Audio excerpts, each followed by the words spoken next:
जय हिंद दोस्तों, मैं महेंद्र शर्मा स्वागत करता हूं हिंदुस्तान स्पेशल न्यूज में आपका।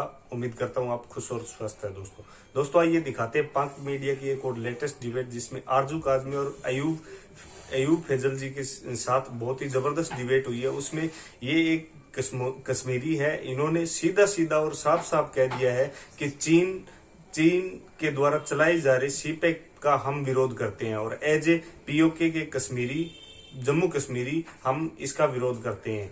क्योंकि अभी इन्होंने ये भी कहा है कि अभी आप देखते रहो, चीन पाकिस्तान की कब पकड़ के गर्दन मरोड़ देगा, आप देखते रहना, बाकी हम इस प्रोजेक्ट को होने नहीं देंगे। तो दोस्तों देखिए डिबेट, और उससे पहले मैं आपसे रिक्वेस्ट करूंगा, अगर आप मेरे चैनल पे नए हैं तो मेरे चैनल को लाइक शेयर एंड सब्सक्राइब जरूर करें दोस्तों।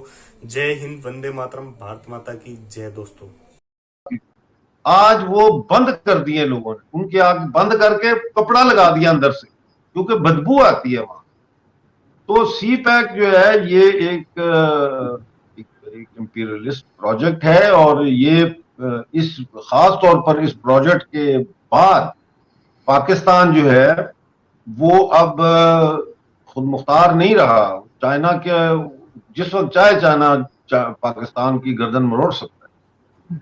जी सर, जैसे आपने गिलगित बल्तिस्तान की बात की, आपने कश्मीर की बात की, जो पाकिस्तान के पास है, आजाद कश्मीर की आपने बात की, तो सर क्यों वहां पे, जैसे आपने कहा कि अब लोगों ने खिड़कियां बंद कर दी हैं और वहां से अब उस तरह से पानी को छू के हवा नहीं आ रही, तो लोगों ने पहले कहा क्यों नहीं? किसी किस्म का प्रोटेस्ट हमने नहीं देखा, या छुपा दिया गया? कुछ हुआ था क्या? लोग क्यों बाहर नहीं निकले? उन्होंने क्यों अपने लिए आवाज नहीं उठाई, जो हम इंडियन साइड ऑफ कश्मीर में अक्सर देखते हैं कि कभी कोई प्रोटेस्ट हो रहा है, कभी कुछ फुटेजेस आती हैं, कभी कुछ आती हैं। वो हमारी साइड के कश्मीर में हमें कभी कोई खास इस तरह की एक्टिविटीज देखने को नहीं मिली। देखें, जब ये शुरू हुआ था प्रोजेक्ट, हाइड्रो पावर प्रोजेक्ट्स, और ये दरिया का रुख चेंज करना का इन्होंने शुरू किया था काम, तो बहुत मुजाहरे हुए थे। मुजफ्फराबाद में, मीरपुर में, कोटली में, बहुत जगहों पे मुजाहरे हुए थे, बाग में। और एक तंजीम बनी थी जिसका नाम था दरिया बचाओ मूवमेंट। दरिया बचाओ तहरीक शुरू हुई। उस तहरीक में कई जो नेशनलिस्ट पार्टीज हैं पाकिस्तानी कब्जे वाले जम्मू कश्मीर की, वो शामिल थी, और उनके लीडर जो है वो अफजाल सुलैरिया साहब थे। और अफजाल सुलैरिया साहब बड़े प्रोग्रेसिव माइंड के और बड़े ही एक पढ़े लिखे यंग जो है लीडर थे, और उस मूवमेंट को लीड कर रहे थे। लेकिन पिछले साल, इस साल जो है उनको कत्ल कर दिया गया। मतलब है उनको अचानक हार्ट अटैक हो गया। अब एक जवान आदमी को अचानक हार्ट अटैक कैसे हो सकता है? उनका पोस्टमार्टम भी नहीं होने दिया और उनको दफना दिया गया। तो हमारा तो प्रॉब्लम सबसे बड़ा ये है कि तहरीकें तो चलती हैं। अभी 9 तारीख को मुजफ्फराबाद में तारीख का सबसे बड़ा Jammu Kashmir national student federation का कन्वेंशन होने जा रहा है। किसी ने खबर दी, किसी को पता है? नहीं पता, इसलिए कि वहां पे मीडिया को इजाजत ही नहीं है जाने की। और अगर कोई चला भी जाए और वो रिपोर्ट करने की कोशिश भी करे, तो उसका मीडिया हाउस जो है उसको बंद कर दिया जाता है। माजी में जो है वो एक अखबार तो बकायदा बंद कर दिया गया, और जो बाकी अखबार निकलते हैं, जैसे सदाए चनार है, कश्मीर एक्सप्रेस है, बाद शुमाल है गिलगित में, या K2 है, इन अखबारों को तो सेल्फ सेंसरशिप इनके ऊपर आयद की हुई है। यानी उनको पता है कि अगर हमने कोई ऐसी खबर छापी जिससे हमारे जो कंट्रोल टावर वाले हैं वो नाराज हो गए, तो हमारा इश्तेहार बंद हो जाएंगे। तो एक जबर के माहौल में रहने की वजह से ये खबरें जो है वो बाहर नहीं निकलती। लेकिन इसका ये मतलब नहीं है कि वहां तहरीकें नहीं चल। वहां पे कल गिलगित में बड़ा सख्त मुजाहरा हुआ है तफैल कॉलोनी में, और उन्होंने लोड शेडिंग के खिलाफ मुजाहरा किया, सड़कें ब्लॉक कर दी, टायर जलाए, इतने टायर जलाए कि वो सड़क का तारकोल पिघल गया। तो मुजाहरे तो रोज हो रहे हैं। कोई ऐसा दिन नहीं है पाकिस्तानी कब्जे वाले जम्मू कश्मीर या पाकिस्तानी कब्जे वाले गिलगित बल्तिस्तान में कि जो बगैर मुजाहरे के गुजरा हो। कोई दिन ऐसा नहीं। तो अब वो रिपोर्टिंग नहीं होती, उसकी वजह जो है वो आप भी जानती हैं और दुनिया जानती है। सर, जैसे आप हार्ट अटैक की बात कर रहे थे, तो खैर वो तो आजकल सर मैं कुछ कह नहीं सकती, क्योंकि हर एज में आजकल हार्ट अटैक्स हो रहे हैं। जिस तरह के लोग टेंशन लेते हैं, जिस तरह के खाने आजकल हम लोग खा रहे हैं, तो उसमें तो खैर एज का कोई काम नहीं होता, हार्ट अटैक किसी को भी हो सकता है, लेकिन ये है कि आपके ख्याल से सर ये इसका सॉल्यूशन क्या है? इसलिए कि दोनों तरफ के जो लोग हैं, जो कश्मीरी हैं, जिनकी जमीन है, जिनके मकान है वहां पे, जो सालों से रहते हैं, वो सफर कर रहे हैं, दूसरे लोग नहीं। मतलब हम लोग ठीक है, हम इस्लामाबाद में बैठ के बात कर रहे हैं, कोई और होते हैं वो दिल्ली से बात करते हैं, मुंबई से बात करते हैं, लेकिन जो वहां के असल रहने वाले हैं, उनसे पूछना चाहिए आपके ख्याल से कि वो क्या चाहते हैं, वो कहाँ रहना चाहते हैं, वो किस तरह से, क्योंकि हमारे यहाँ तो कोई खास डेवलपमेंट का काम भी नहीं हुआ है। इंडियन साइड के कश्मीर में तो हम देखते हैं कि उन्होंने काफी काम किया है, 370 हटाने के बाद उन्होंने काफी डेवलपमेंट के प्रोजेक्ट्स शुरू किए हैं, लेकिन पाकिस्तान में अनफॉर्चुनेटली हमें ऐसी कोई चीज नजर नहीं आती। तो जो आप जैसे लोग हैं, जो वहां से बिलोंग करते हैं, जो वहीं के रहने वाले हैं, आप लोग नहीं समझते कि आपको इस पे बात करनी चाहिए कि वहां पे भी डेवलपमेंट के काम हो, वहां भी एयरपोर्ट खुले, वहां भी बड़ी बड़ी यूनिवर्सिटीज हो, रोड्स नहीं है। मैं जा चुकी हूँ 2 साल पहले वहां पे शो बनाने के लिए मीरपुर में, लेकिन कोई सड़क वड़क मुझे ठीक नजर नहीं आ रही थी, बड़ी मुश्किल हुई थी जाने में। देखें, पहली चीज तो ये है कि 3-4 चीजें हैं। सबसे पहले तो ये समझना जरूरी है कि जो जम्मू कश्मीर है, इसका मसला शुरू कैसे हुआ, क्योंकि अगर हम ये नहीं समझेंगे तो हम सोल्यूशन भी नहीं समझ सकते ना। किसी भी चीज का सोल्यूशन ढूंढने के लिए सबसे पहले उसके जो प्रॉब्लम है उसके सिरे को पकड़ना पड़ता है कि प्रॉब्लम शुरू कैसे हुई। तो प्रॉब्लम जो है वो शुरू उस वक्त हुई जब 22 अक्टूबर 1947 को पाकिस्तान की फौज ने कबायली लश्करों को हायर करके 3 लाख रुपया उन्होंने महसूद कबाइल के लीडरों को पेमेंट का वादा किया, और उनको उस पेमेंट के तौर पर as a mercenary force Pakistan army के साथ लाए, सफेद कपड़ों में खुद भी, और उन्होंने जम्मू कश्मीर की इंडिपेंडेंट स्टेट पर हमला किया। मसला तो वहां से शुरू। उसके बाद जो हमारे महाराजा थे, महाराजा हरी सिंह, उन्होंने माउंट बैटन को खत लिखा कि आप हमें बचाएं, हम पे इन्वेडर्स ने हमला, रेडर्स आ गए, हमला कर दिया पाकिस्तान।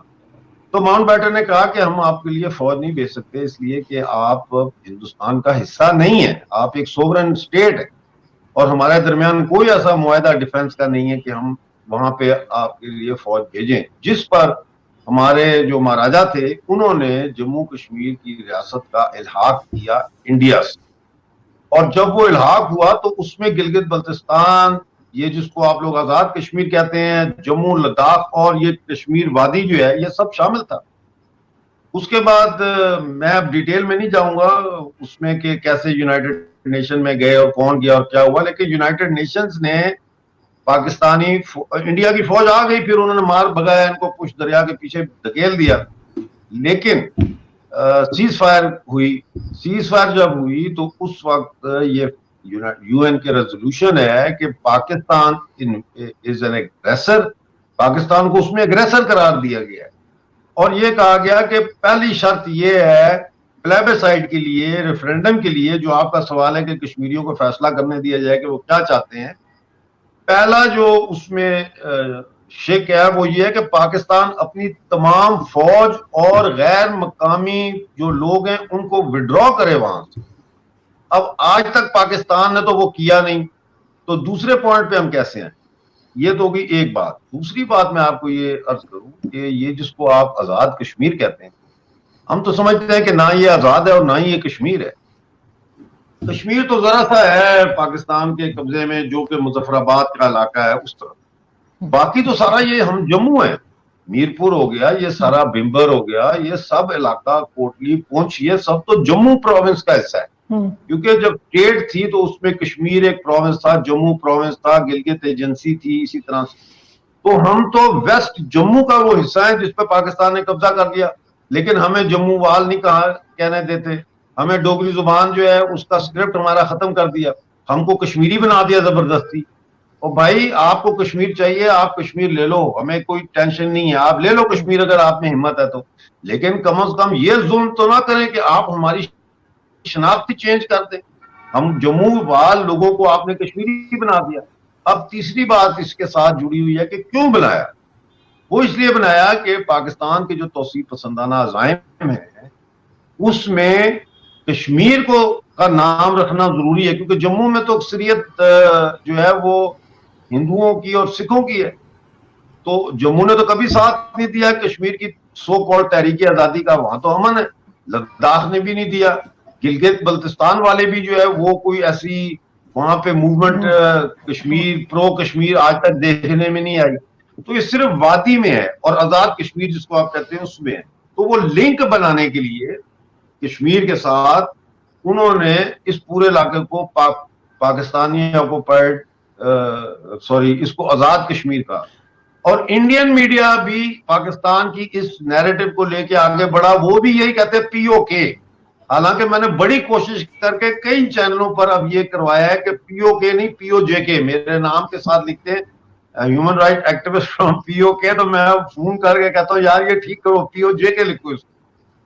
تو اب اس کا حل کیا ہے؟ اس کا حل یہی ہے کہ پاکستان نے ہمارے جن علاقوں پہ قبضہ کیا ہوا ہے ان علاقوں سے پاکستان نکلے، اور یونائٹڈ نیشن کی قراردادوں کی روشنی میں ہم انڈیا کا حصہ ہیں، ہم انڈین سٹیزنز، بائی ڈیفالٹ ہم انڈین سٹیزنز ہیں according to U N resolutions اور according to the instrument of accession. اب ڈیولپمنٹ آپ کا آخری یہ تھا کہ ڈیولپمنٹ کیوں یہاں پہ نہیں ہوتی، وہاں پہ اتنی کیوں نہیں؟ دیکھیں نا، پرپز فرق ہے۔ انڈیا جو ہے وہ تو جموں کشمیر کو اپنا ریپبلک کا حصہ سمجھتا ہے نا، وہ تو اس حوالے سے اس کو ٹریٹ کرتے ہیں کہ یہ ہمارا حصہ ہے۔ پاکستان جو ہے وہ ہمیں ایز اے کالونی ٹریٹ کرتا ہے، 51 بلین روپیز کے تو صرف درخت کاٹے جاتے ہیں۔ ہمارا جب یہ جس کو آپ لوگ آزاد کشمیر کہتے ہیں، جب یہ پاکستان کے قبضے میں گیا تو اس کا جو 42% ہمارا رقبہ جو ہے وہ جنگلات پہ تھا مشتمل، آج اس 42% کا صرف 14% رہ گیا ہے، باقی تو یہ فوج اور یہ بیوروکریسی اور یہ سارا ٹمبر مافیا کاٹ کوٹ کے لے گئے۔ منگلا ڈیم، میرا جو گاؤں ہے، میرے پیرنٹس کا جو گاؤں تھا وہ منگلا ڈیم میں ڈوب گیا، اور منگلا ڈیم جو ہے وہ میرپور کی انتہائی فرٹائل لینڈ کے اوپر بنایا گیا، کہیں اور بھی بنایا جا سکتا تھا، تھوڑا اوپر تھوڑا نیچے، لیکن انہوں نے ایوب خان نے وہاں بنایا، اور ہم سے یہ وعدہ کیا تھا کہ آپ جو یہ زمینیں دے رہے ہیں وغیرہ، آپ کو اس کے بدلے زمینیں دیں گے۔